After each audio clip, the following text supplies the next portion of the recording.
What's going on, y'all? And welcome to Address Your Stress podcast, where we help you face some of life's biggest stressors. And on today's health episode, we're talking in particular about why you don't have energy. Why you do not have energy. And the thing that people got to understand is that energy comes from our refuel routine. What are you talking about, Cameron? So when we talk about a refuel routine, we're talking about things that are daily habits or daily concerns or weekly habits, weekly things that we do for the maintenance of your body. When you have a car, eventually, no matter how much gas you put in it, eventually you drive long enough, that fuel is going to run out. And you have to do the same when it comes to your particular energy. But here are the specific areas where we have to start refueling ourselves and really paying attention, because if one of these areas are off, the fuel, the energy that is inside of us is going to drain out much, much faster than normal.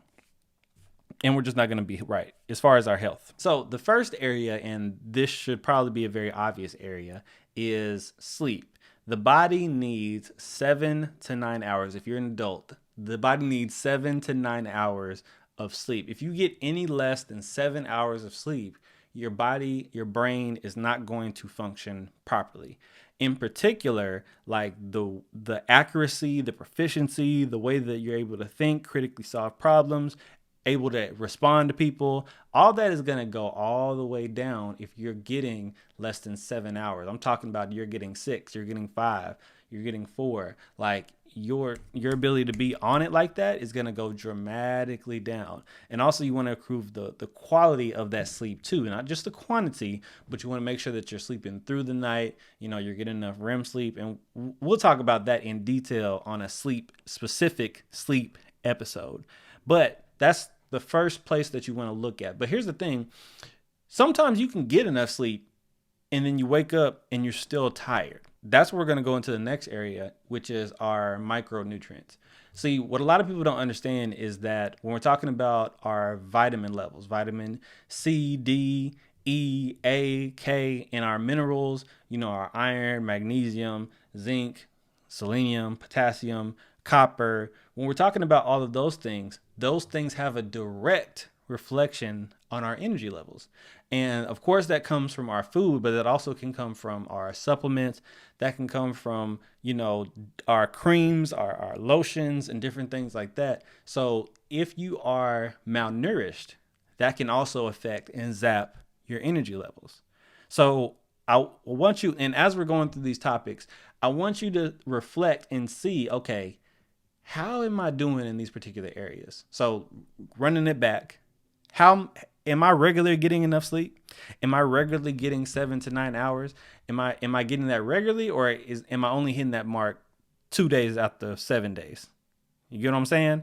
If I'm probably malnourished, am I eating what I need to eat? And if I'm not eating what I need to eat, am I getting the supplements? Am I taking the multivitamins? Am I taking the individual vitamins that I need to make up the nutritional gaps? Like where do I fall in this round? That's what I want you to do as we're going through this particular topic. But moving on to the third reason why you probably are not having energy, which a lot of people sleep on, and that is your hormones.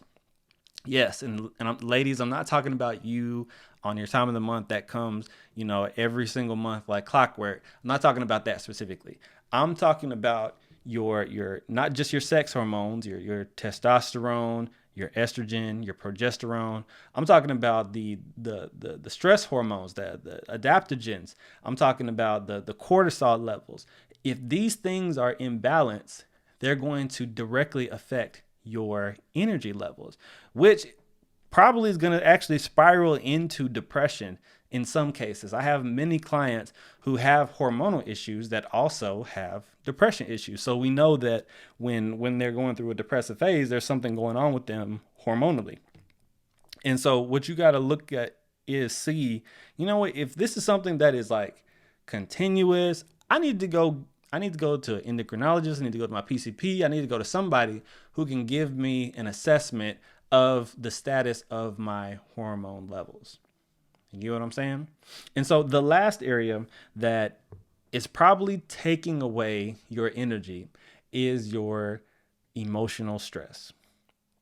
I'm talking about you're beefing with somebody, you're having issues at work, you're going at it with your partner, you're going at it with your kids, you're going at it with your parents, you're going at it with your friends, or you're just disappointed with where you're at in life right now. These are the things that can sneak up on you, especially if this is something that you're thinking about constantly, day after day after day after day. Your mental, spiritual motivation is going to go all the way down, and your energy is going to go down with it.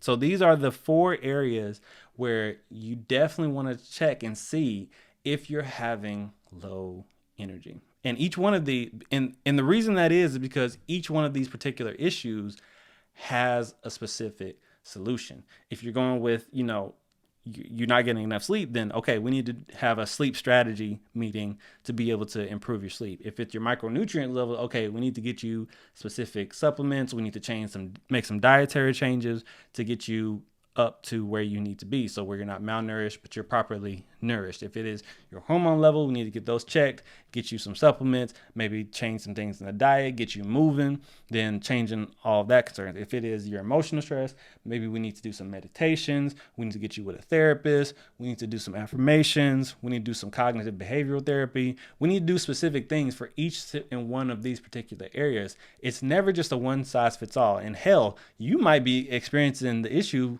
because of multiple reasons. You feel me? And so what I want you to take away from these health conversations that we're having every single Sunday is that our health is interconnected. You can't just solve one problem and think that that's going to solve every single problem that you have. You can't just solve the physical and expect the mental to be okay. You can't just solve the mental and expect the physical to be okay, because they are interconnected. You have to treat this as a holistic perspective. That's what I want you to take away from this. And that is where we're going to take it for today. And I'll see you on the next episode. Thanks for tuning in. If you enjoyed this week's episode, share it with somebody who you think could benefit from it as well. And if you want to support the show, please subscribe wherever you are watching or listening to this and leave us a 5-star review. I'll see you soon.